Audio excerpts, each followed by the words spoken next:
주요 소식을 차곡히 모아 한방에 정리해드리는 나라의 TV 한방뉴스를 시작하겠습니다. 국내에서 코로나 백신을 맞은 의료인 532명을 조사한 결과 아스트라제네카 코로나 백신 접종자 중 전신 이상 반응을 겪은 경우가 화이자 백신 접종자보다 7.2배 많이 나타났다는 분석 결과가 나왔습니다. 이번 조사, 분석을 한 마상혁 대한백신학회 부회장은 아스트라제네카와 화이자 백신 모두 임상시험을 통과한 검증된 백신인 것은 분명하다며 다만 두 백신 모두 이상 반응이 일반 백신보다 잦고 특히 아스트라 백신은 20대에서 40대 접종자 중 전신 이상 반응이 잦게 나타나는 양상을 보이고 있다고 지적했습니다. 이에 백신 접종자는 미리 이상 반응을 대비를 해야 하고 보건당국은 원인이 무엇인지 조사해 밝혀야 한다는 것입니다. 이런데도 백신 선택권은 고사하고 일단 아스트라제네카 맞아보라고요. 그래서 탈이 나면 중증 기저질환 이지랄. 해당 소식에 한 네티즌은 이명박근혜 때 이랬으면 40, 50대 꼰대 대깨문들 유모차 끌고 나와서 대모질 했겠지라고 비꼬았습니다.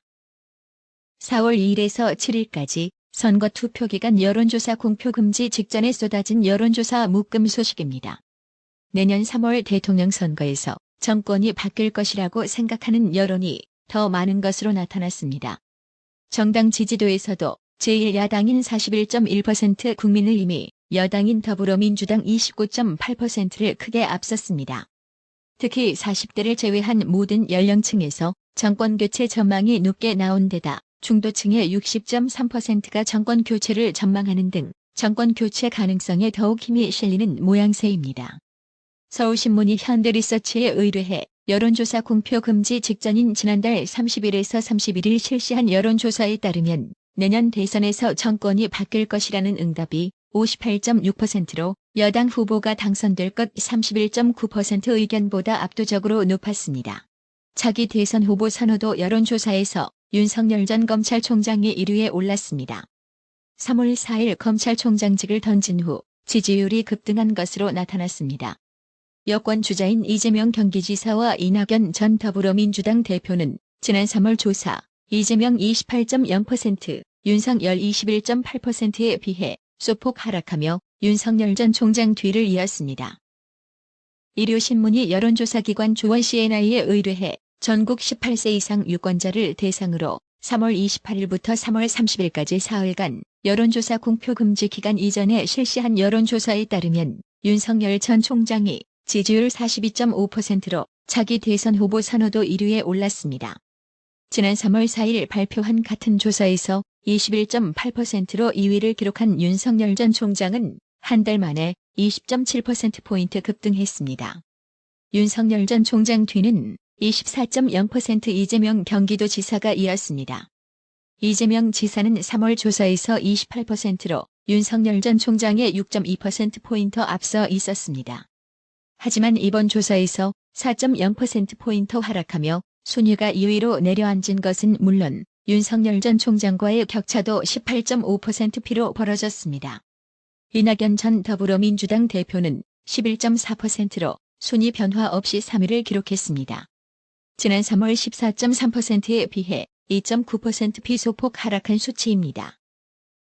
더불어민주당 이광재 의원이 3월 31일 지난 41년간 박정희, 전두환, 노태우, 이명박, 박근혜 대통령이 나왔음에도 대구 경제는 지금 전국에서 꼴찌라며 사람을 보고 뽑은 게 아니라 당을 보고 뽑았기 때문이라고 발언해 지역감정 조장 논란이 일고 있습니다. 특히 사실관계도 제대로 파악하지 못했다는 비난이 일고 있습니다. 통계청에 따르면 2019년 대구의 1인당 지역 내 총생산은 2,374만 원으로 전국 17개 시도 가운데 좌위를 기록했습니다. 하지만 같은 기간 기준 대구의 1인당 개인소득은 1,921만 원으로 전남 1,871만 원, 전북 1,873만 원, 제주 1,873만 원 등보다 높았습니다. 국민의힘은 망국적 지역감정까지 동원한다며 이광재 의원의 발언을 비판했습니다.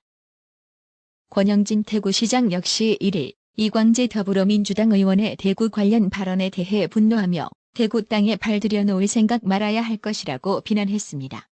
권영진 시장은 이날 페이스북을 통해 어처구니 없는 망언이라며 아무리 선거가 급해도 정치인이 넘지 말아야 할 금도가 있다고 비판했습니다.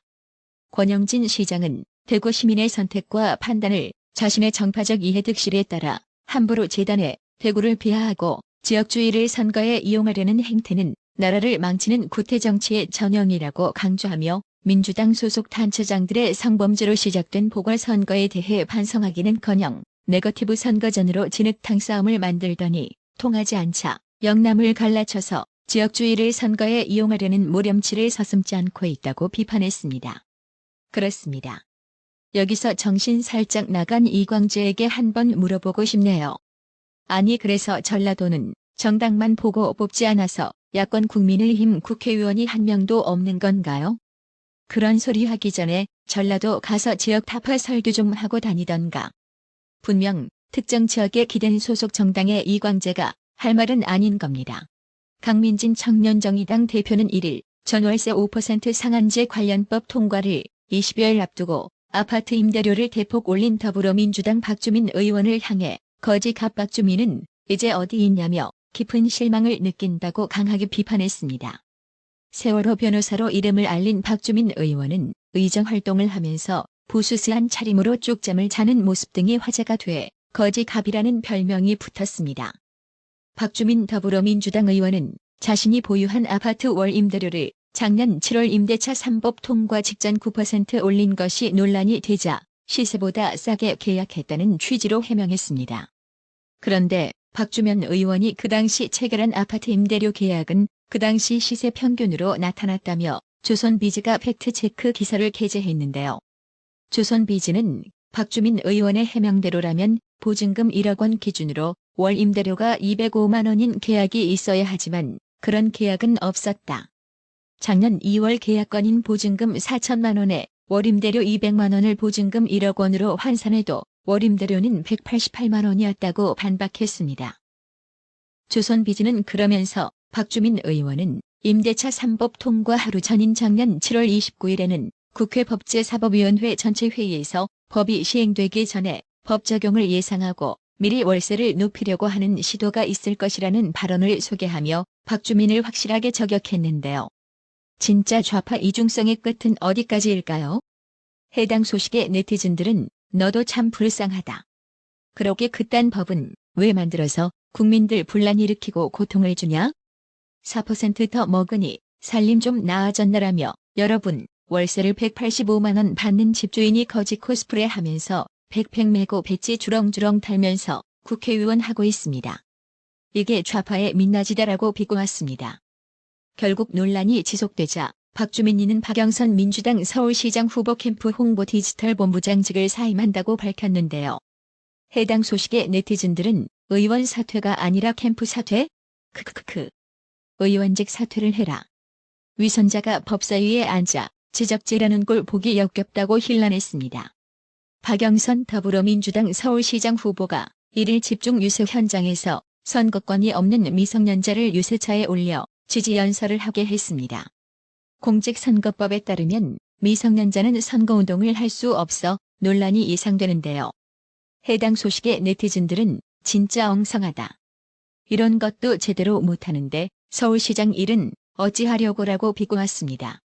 이 정도면 그냥 박영선은 선거 하나마나 끝난 거 아닌가요? 근데 문제는 박영선의 시민지지 연설 좌충우돌 개망신은 이뿐만이 아니었다는 겁니다. 오세훈 지지 연설에 20대 다수가 참여하니 그게 부러웠던지 박영선 지지 연설에도 20대 청년이 깜짝 등장했는데요. 근데 알고 보니 민주당 전직 당직자인 것으로 확인됐습니다. 민주당 등에 따르면 이날 서울 사당동 태평백화점 앞 박영선 후보 유세 연설에 나선 홍지혜 씨는 이달 초까지 민주당 전국대학생위원회 대변인으로 활동했습니다. 해당 소식에 네티즌들은 집권 여당 수준 보소. 야당에서 즉석으로 2030 세대들 연단에 세워서 연설하는 게 그리 부러웠나라며 따라하는 것도 제대로 못하냐? 하긴 제대로 정신 박힌 평범한 20대가 민주당 지지한다고 연설할 리가 없지. 민주당 너거들은 아웃이다라고 힐난했습니다. 근데 또 이뿐만이 아닙니다. 평범한 시민 자격으로 박영선 더불어민주당 서울시장 후보 지지 연설을 했던 한 시민이 사실은 민주당 2030 선대위 출신이었던 것으로 확인됐습니다. 당원 혹은 선대위 출신이 연단에 올라 박영선 후보 지지 연설을 하는 것 자체는 문제될 게 없으나 청중에게는 마치 일반 시민처럼 여겨지도록 했다는 점에서 논란이 되었습니다. 해당 소식의 한 네티즌은 일반인 찾기가 힘들겠지, 이해한다. 지금 누가 얼굴 까고 민주당 지지하겠나라고 비꼬았습니다. 천안함 재조사한다는 소식이 만우절 농담인 줄 알았습니다만 알고 보니 사실이었습니다. 대통령 소속 군사망사고 진상규명위원회가 천안함 피격 사건에 대한 조사 개시를 결정한 것으로 확인됐습니다. 특히 천안함 재조사는 천안함 좌초설을 꾸준히 제기했던 신상철 씨가 낸 진정에 따른 것으로 북조선의 삶은 소대가리 비난에도 아무 말 못하는 친북 정권의 속셈이 너무나 뻔히 보이는데요. 당연히 전사자 유족 등은 강력하게 반발하고 있습니다. 천안함 생존자 예비역 전후 회장인 전준영 씨는 자신의 페이스북에 관련 기사 사진과 함께 몸에 휘발유 뿌리고 청와대 앞에서 죽고 싶은 심정이라고 글을 올리며 분노를 표출했습니다. 또 당시 천안함 함장이었던 최원일 예비역 대령은 대통령 직속 군사망사고 진상규명위원회가 천안함 폭침 사건에 대한 진상조사에 나선 것과 관련해 1일 규명위를 항의 방문했습니다. 최원일 함장은 이날 페이스북을 통해 이 같은 사실을 공개하면서 첫째, 사건 진행 즉시 중지. 둘째, 규명위 사과문 발표. 셋째, 청와대 입장문 및 유가족, 생존 장병에 대한 사과 등 3가지 요구사항을 규명위 측에 전달했다고 밝혔습니다. 대통령 직속 군사망사고 진상규명위원회가 천안함 폭침 사건에 대한 진상조사에 나선다는 소식에 야당 의원들이 일제히 비판하고 나섰습니다. 1일 국민의힘 국방위원들은 성명을 내고 나라 꼴이 말이 아니다라며 이번 천안함 재조사의 발단이 천안함 좌초설, 음모론을 끊임없이 제기한 당시 민주당이 추천한 신상철 전 천안함 사건 민군합동조사단 조사위원회에 의해 결정됐다는 것에 경악을 금할 수 없다고 목소리를 높였습니다. 국민의힘 국방위원들은 천안함 46용사가 하늘에서 통곡할 판이라며 2010년 3월 26일 북한의 어뢰에 의한 폭침으로 46명이 사망했다는 당시 국제합동조사단의 조사 결과를 설명했습니다. 그러면서 5개국 국제합동조사단은 2010년 5월 과학적, 전문적 조사를 통해 북한 책임이란 점을 명확히 밝혔고 당시 국방부는 폭침 주범이자 대남 무력 도발을 주도했던 인물로 북한 정찰총국장 김영철을 지목했다고 밝혔습니다. 국민의힘 국방위원들은 북한의 천안함 도발에 면죄부를 주고 싶은 것이 문재인 정부의 본심인지 묻고 싶다고 했습니다. 그러면서 대통령 직속기관이 나서서 재조사에서 나서는 것은 무분별하고 몰상식하다라며 군사망사고 진상규명위원회의 천안함 재조사 철회를 촉구한다고 강조했습니다. 지난 26일 평택 해군 이함대 사령부에서 열린 제6회 서해수호의 날 기념식에서 김정숙 옆자리에 앉았던 천안함 유족 윤청자 여사가 김정숙이가 끌어안으려 하길래 밀어내면서 북한의 도발에 침묵하는 정부에 쓴소리를 했다고 밝혔습니다. 윤청자 여사는 이날 추모식에서 행사를 주최한 정부의 배치에 따라 김정숙 옆자리 좌석에 앉았습니다. 당시 언론은 두 사람이 대화를 나눴고 추모식 뒤엔 서로 끌어안는 모습도 보였다고 보도했으나 윤청자 여사는 중앙일보와 통화에서 이를 부인하면서 이같이 밝혔습니다. 김정숙 여사와 옆자리에 앉았는데 얘기를 나눴나라는 기자 질문에 윤청자 여사는 김정숙이가 추모식장에 입장해 내가 앉아있던 좌석 옆자리에 앉으며 날 쳐다보고 인사하고 싶어 하더라. 난 외면해버렸다. 김정숙이는 추모식이 진행되는 동안 날 자꾸 쳐다보며 뭔가 말하고 싶어 하는 듯했다. 그러나 나는 외면하고 한마디도 안 한 채 문재인만 쏘아봤다. 그러다가 문재인의 연설이 끝나니까 김정숙이가 번쩍 일어나더니 날 끌어안으려 하더라고 대답했습니다. 그래서 어떻게 했나라는 기자 질문에 윤청자 여사는 내가 김정숙이를 손으로 맞고 밀어내면서 난 문재인 대통령 싫다고 했다. 이어 뭐가 그리 무섭고 두려워 북한이 미사일 엊그제 쏜 것을 숨기나? 25일에도 북한이 미사일 또 쐈지 않나? 왜 그리 북한에 벌벌 떠나? 대한민국 누가 지키나라고 말했다고 했습니다. 김정숙 여사의 반응은 어땠는지 묻는 기자 질문에 윤청자 여사는 그러자 김정숙이는 아이고 어머니 그게 아닙니다. 마음 아프신 것 압니다. 나도 가슴 아픕니다고 하더라.